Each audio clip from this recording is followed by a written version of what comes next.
Hello, welcome to my new tutorial sketch of Bangla version. সকলকে ধন্যবাদ। স্কেচআপের বাংলা ভার্সনে স্বাগতম। আজকে থাকছে রেক্টাঙ্গেল, কিভাবে স্কেচআপে রেক্টাঙ্গেল নিয়ে কাজ করতে হয় আজকে আমি সেইটা ব্যাখ্যা করব। তো সময় নষ্ট না করে শুরু করি। রেক্টাঙ্গেল টুল, এই যে এইটা অনেকটা আয়তক্ষেত্রের মতো দেখা যায়। এই যে এটা রেক্টাঙ্গেল টুল, একটু খেয়াল করেন। এখানে কার্সর রাখলে এটা নাম উঠতেছে শেপস, আর এখানে যদি কার্সর রাখি নাম ওঠে রেক্টাঙ্গেল। দুটোই কিন্তু একই রকম, একই তার কাজ। এখন এই রেক্টাঙ্গেল টুলে ক্লিক করলে দেখেন মাউসের কার্সরটা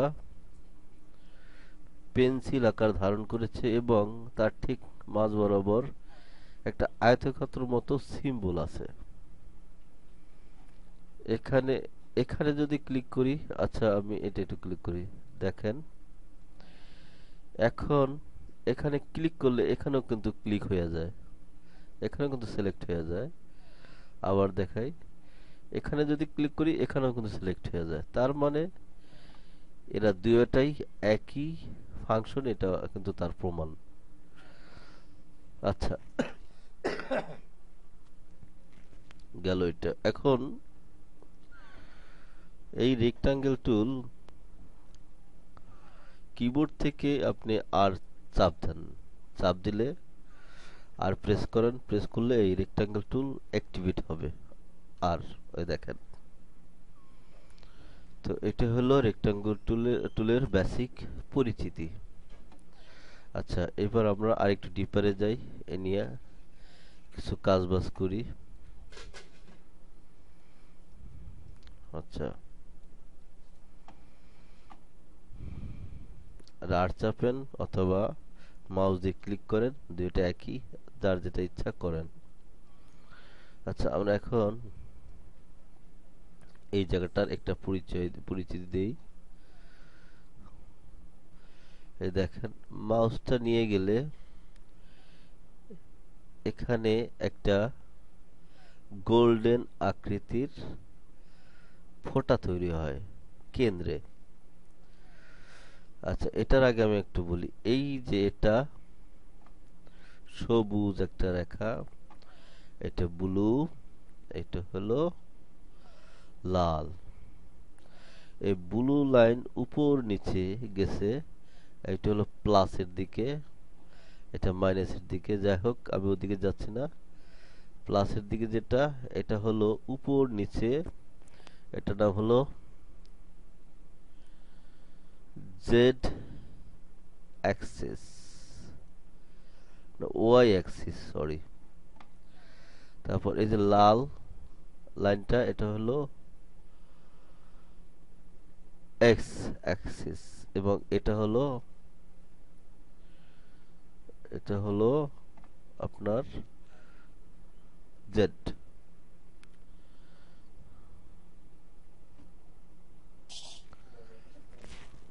সরি, এখানে নীল রেখাটা জেড ডিরেকশন, এই যে এটা জেড অ্যাক্সিস।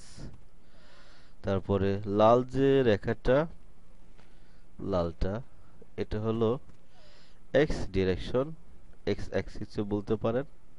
তারপর সবুজটা, এটা হলো Y direction, I mean Y axis. এই তিনটা রেখার অরিজিন হলো এই যে এইটা। এখানে কেন্দ্র করে সমস্ত ধরনের ড্রয়িং আঁকা হয়। দেখেন এটা কিন্তু একটু গোল্ড আকৃতি তৈরি হয়েছে। এটা থেকে যদি আমি এদিকে যাই তাহলে কার্সরের পেন্সিল আকার যে ধারণ করছে ওর মাথাটা লাল হয়, কেন্দ্রটা হয় কালো। আর কেন্দ্রটার উপর যদি আমি কার্সর রাখি তাহলে এটা গোল্ড হয়ে যায়।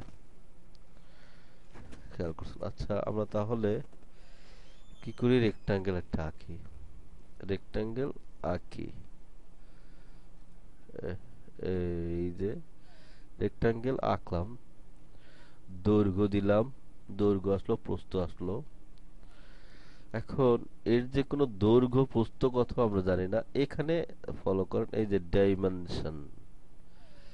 ডাইমেনশনে এর অরিজিনাল দৈর্ঘ্য প্রস্থ কত এখানে শো করে, এই দেখেন। আচ্ছা, আমি একটা আঁকি। আঁকার পরে কত হয়েছে, 1 ফিট 13-16 ইঞ্চি। এটা হল এদিকে প্রস্থ, আর দৈর্ঘ্যে এদিকে, আর দৈর্ঘ্য হলো দৈর্ঘ্য হলো এইটা, আর প্রস্থ হলো 7/8 ইঞ্চি।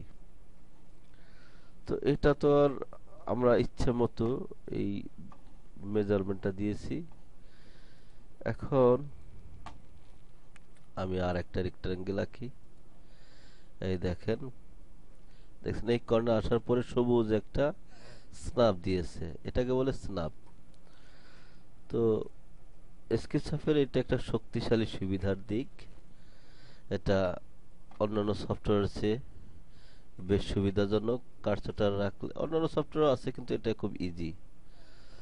তারপর এখানে দেখেন মিডলটা দেখাইয়ে দেয়, এখানে কর্নারটা দেখাইয়ে দেয়। যাই হোক, আমি এই বরাবর আর একটা রেক্টাঙ্গেল আঁকি। দেখেন ডাইমেনশনে কিন্তু তার দৈর্ঘ্য প্রস্থ দেখাচ্ছে ফুট ইঞ্চিতে। আঁকলাম, তারপর আর একটা আঁকি, আঁকলাম।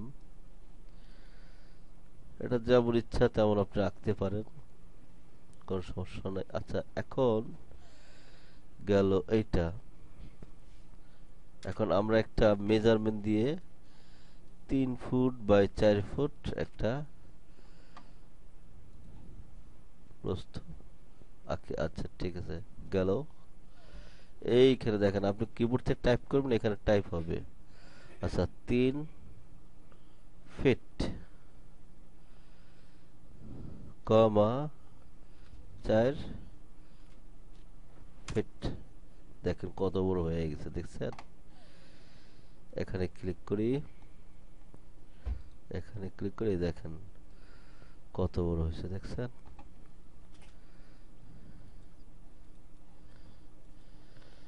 গেল এটা।